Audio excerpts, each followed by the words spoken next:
mental health in Illinois. He was a husband, father, clinical psychologist, teacher, mentor, social activist, black leader of international stature. The following presentation was made at the Black Psychology and Mental Health Conference at Atlanta Junior College, Atlanta, Georgia, April 10, 1980. Dr. Wright, in his own inimitable style, eloquently summarizes his principles, his philosophy, his life's mission, his hopes, and his faith in the strength, inevitable triumph, and reascendancy of African people. For those who never had the opportunity to meet or hear Dr. Bobby E. Wright, this presentation will serve as an introduction to the man and his mission. For those who were fortunate enough to have known Bobby, this will be an opportunity to remember, to be re-inspired, and to be rejuvenated by their old friend. Asante Sana, Habari Gani, brothers and sisters, ladies and gentlemen. You know, sitting listening at the other two presentations always influences me to somewhat modify mine, especially through that tour de force of, we went through that tour de force Jenny did of mental health centers.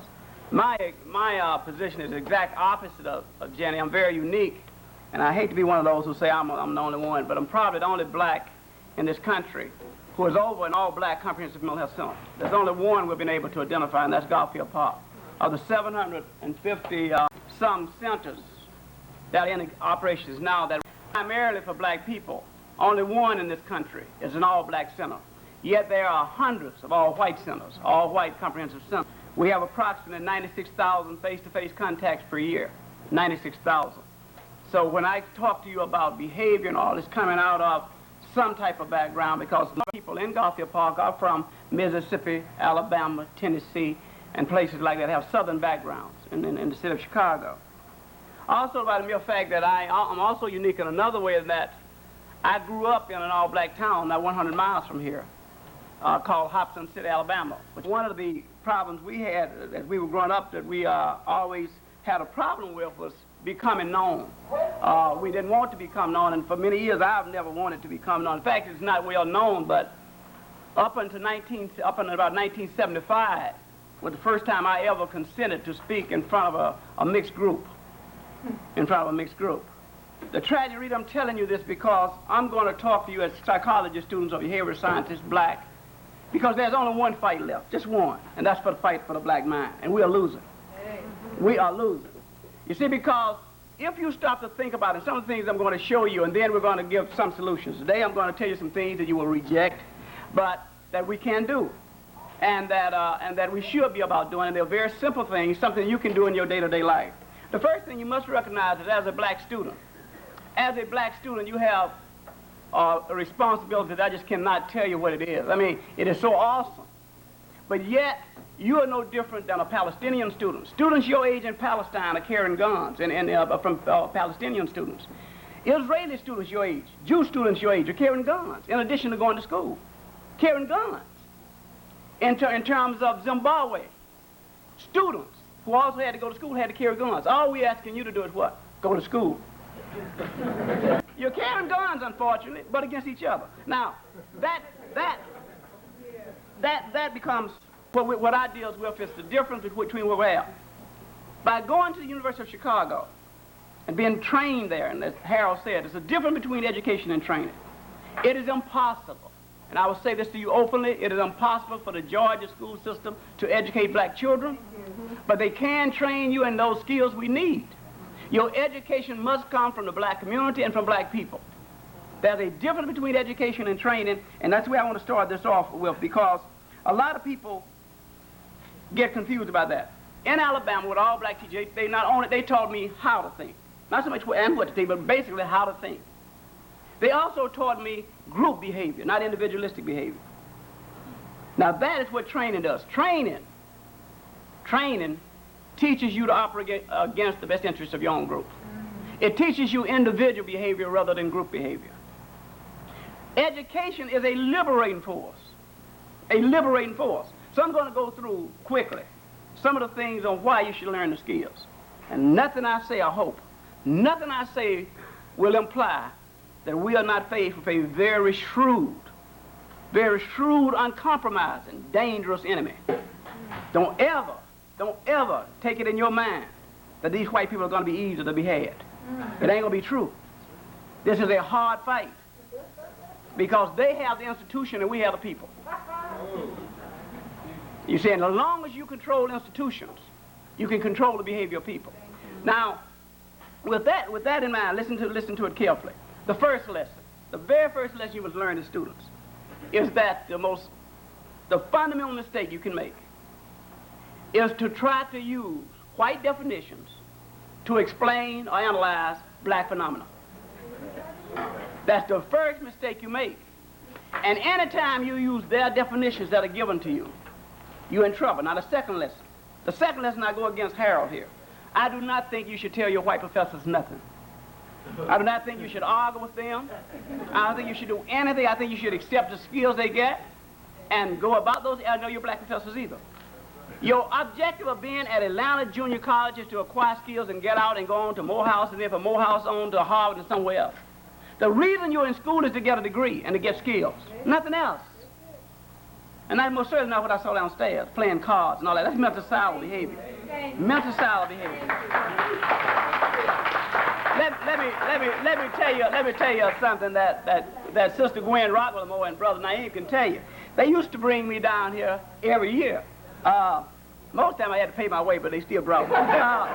They used to bring me down every year to talk to the combined students over at Morehouse, AU, and all like that. And invariably, we get all these black students who say, oh, Dr. Wright, we crazy about you. Why don't you come south and take over one of these schools? You know what I used to tell them, and I say this clearly. I have a great deal of admiration for these black teachers working in these schools.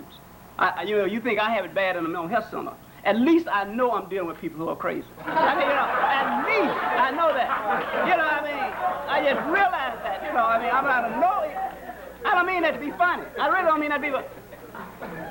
Believe me, I know a lot of students have come to me now and say, hey, we read your stuff and all, but let me tell you something. If I came to Atlanta and took over a school, the first day here, I would send half the black students home. Half black students would go home. And it wouldn't be hard for me to find out who I was going to send home. One just walk through the halls and through things. I know exactly who's going home. Right then. The second day, I was sending half the black faculty home. Yeah. You see what I'm doing? The third day, I sent all the black administrators home. All of them. And then we'll be about the business of teaching. Because I swear, I see students doing stuff to black people, black adults I've never seen before.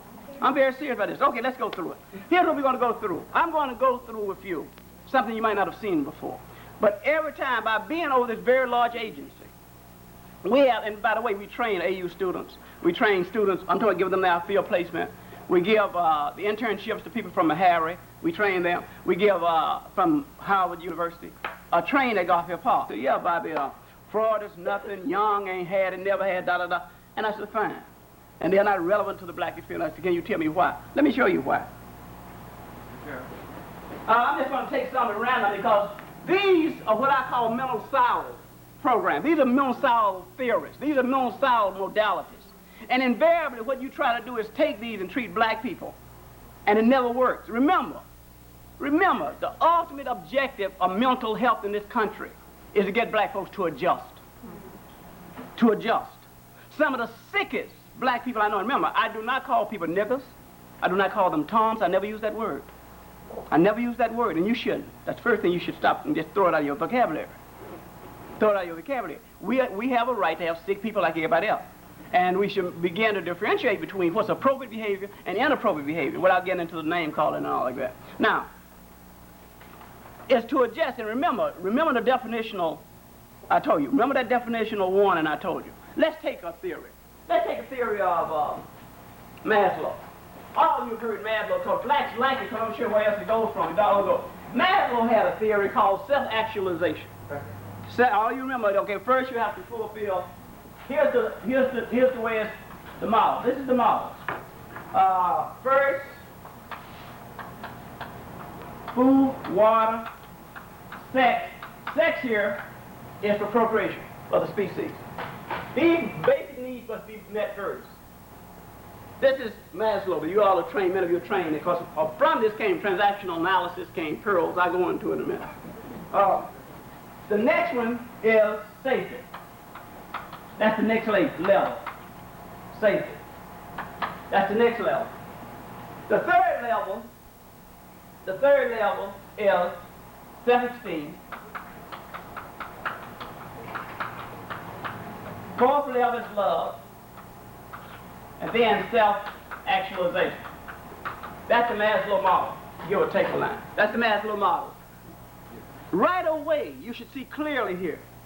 You should clearly, if you try to apply, no matter how good it sounds, this theory to the black experience, or to trying to treat blacks right away, we have problems getting food and water. Sex doesn't seem to be a problem yet, but women get it. No, it might be. Let me tell you about that. We got a problem in all three of these. Let me tell you why we have all three of these. Now remember, these are the hierarchy of needs.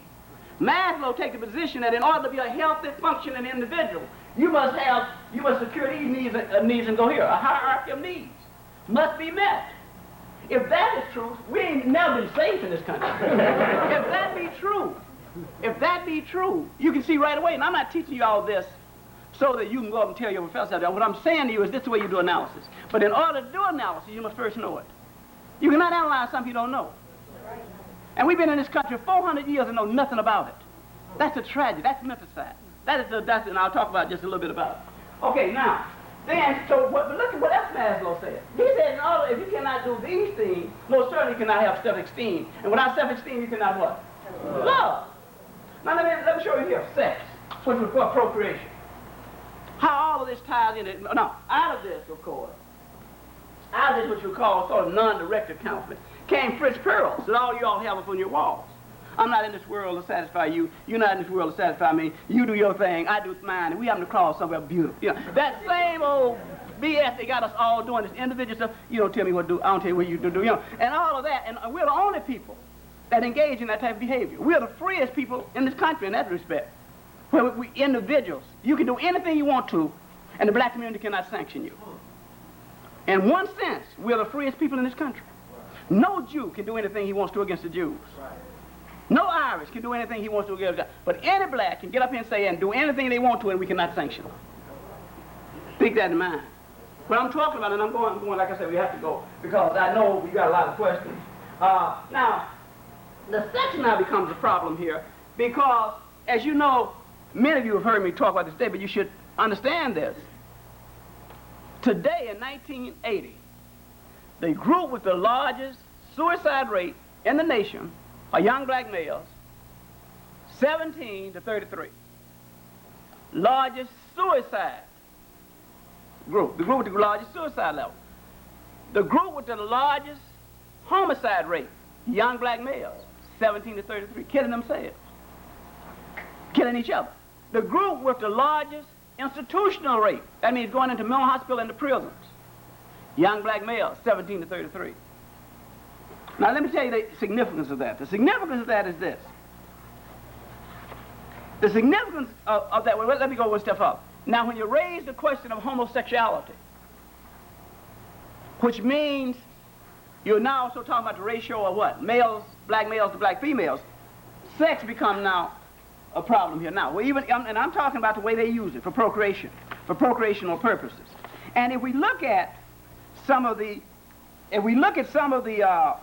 statistics about that, which at 14 and under, at age 14 and under in the black community, for every 100 black females, there are 102 black males.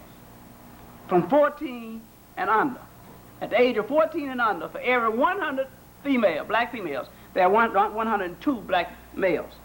However, from the ages 14 to 24, for every 100 black females, you have 96 males. And then from 25 to 44, for every 100 females, you have 84 black males. 84 black males. Now, when you take into account the institutional rate alone, for example, let me give you an example of that. For every 100,000 black men, for every 100,000 white men, 105 in prison. Every 100,000 white men, 105 in prison. For every 100,000 black men, 1,004 in prison.